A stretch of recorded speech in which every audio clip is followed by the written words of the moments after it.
ایک عورت آپریشن کے کمرے میں داخل ہوئی تاکہ اس کے بچے کا جنم ہو سکے، اور اسی دوران اللہ تبارک و تعالیٰ نے اس کی روح قبض کر لی اور اس نے ایک خوبصورت بیٹے کو جنم دینے کے بعد وفات پا لی۔ شوہر اپنی بیوی کے بچھڑنے سے بہت غمگین ہوا اور اس نے بیٹے کو اپنی سالی کے حوالے کر دیا کیونکہ وہ خود مصروف رہتا تھا۔ 7 ماہ بعد اس آدمی نے دوسری شادی کر لی اور اس نئی بیوی سے اس کے ایک بیٹا اور ایک بیٹی بھی پیدا ہوئی۔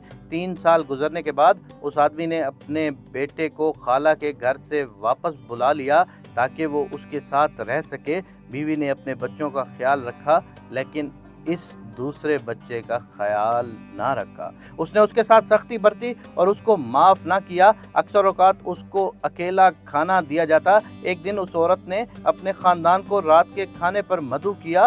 بچہ کھانے کی میز کے پاس آیا اور وہاں موجود کھانے اور مٹھائیوں کو دیکھ کر اس نے کچھ لینے کے لیے ہاتھ بڑھایا۔ عورت نے اس کو دیکھ لیا اور سختی سے ڈانٹا، پھر اس نے چاولوں کی پلیٹ دی اور بالکونی میں بٹھا دیا اور کہا، یہاں بیٹھو جب تک مہمان چلے نہ جائیں اور اپنی جگہ سے تم مت ہلنا۔ بچہ جو ابھی 4 سال کا بھی نہیں ہوا تھا، سردی کے موسم میں بالکونی میں اکیلا بیٹھا کھانا کھا رہا تھا۔ اسے سوتیلی ماں سے ڈر لگا کہ کہیں وہ باہر نکلے اور اس کو مارے، تو وہ وہیں پر سو گیا۔ عورت کے رشتہ دار چلے گئے۔ عورت نے اپنے بچوں کو لے کر سونے چلی گئی۔ شوہر دیر سے گھر آیا۔ بیوی نے کہا کہ میں تمہارے لیے کھانا لاتی ہوں۔ اس نے کہا میں باہر کھا چکا ہوں۔ اس نے اپنے بیٹے کے بارے میں پوچھا تو بیوی نے کہا کہ وہ اپنے کمرے میں سو رہا ہے اور بھول گئی کہ اس کو بالکونی میں بٹھایا تھا۔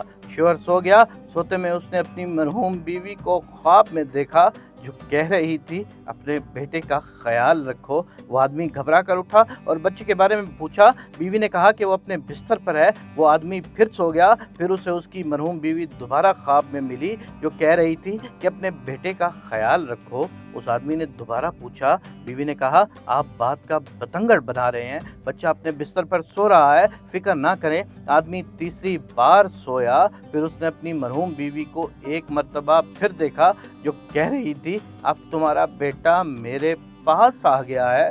آدمی گھبرا کر اٹھا اور بستر میں بچے کو دیکھا، وہاں نہیں ملا۔ پھر اس نے گھر کے ہر کونے میں اس کو تلاش کیا، نہیں ملا۔ اس نے بالکونی کا دروازہ کھولا تو دیکھا بچہ سردی سے کانپ رہا تھا۔ اس نے اپنے جسم کو لپیٹ رکھا تھا اور سر کو گھٹنوں میں چھپا رکھا تھا۔ بچہ زرد چہرے کے ساتھ بے حرکت تھا۔ باپ نے اس کو ہلایا تو معلوم ہوا وہ انتقال کر چکا ہے۔ اس کے ہاتھوں میں چاولوں کی پلیٹ تھی، کچھ کھا چکا تھا اور کچھ چھوڑ دیا تھا کیونکہ وہ اس سے ملنے والا تھا جو اس پر رحم کرے گی۔ وہ اپنی ماں سے ملنے والا تھا۔ خدا کے واسطے اپنے بچوں اور دوسروں کے بچوں کے ساتھ رحم دلی سے پیش آئیں۔ اللہ تبارک و تعالیٰ سے یہ دعا ہے کہ اللہ تمام چھوٹے بچوں کی پرورش کرنے میں ماں باپ کو ایک ہمت عطا فرمائے۔